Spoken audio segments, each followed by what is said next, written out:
ఇదిగోండి నా డిన్నర్ అయితే mutton curry and bagara rice. మరి మీరు మీ డిన్నర్ ఏం చేస్తారు కామెంట్ బాక్స్లో కామెంట్ చేయండి ప్లీజ్ అండి. అంతకంటే ముందు please subscribe to my YouTube channel lovely Gautam. చాలా డేస్ తర్వాత మళ్ళీ నేను తినే ఫుడ్ వీడియో అనేది పెడుతున్నాను. ఇదిగోండి నేను తినేది చికెన్ కర్రీ, మటను, బోటి. మరి మీరు కూడా ఇలానే తింటారా? కామెంట్ బాక్స్లో కామెంట్ చేయండి. చూడండి ఇదిగోండి నిజంగా కూర అయితే మస్తు మంచిగా అండి. కర్రీస్ అయితే సూపర్గా అయినాయి. అసలు పేరు పెట్టాల్సిన అవసరం లేదు. నాకు చాలా బాగా నచ్చింది. ఇది తింటున్నాను.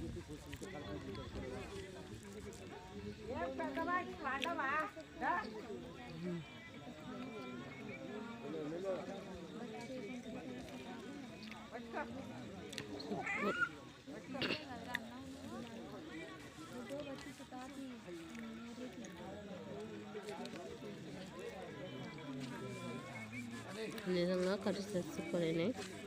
మరి మీ డిన్నర్ ఏం చేస్తారు కామెంట్ బాక్స్లో కామెంట్ చేయండి ప్లీజ్ అండి. ఒక చిన్న లైక్ చేయండి. Please subscribe to my YouTube channel lovely Gautam. Bye friends, good night.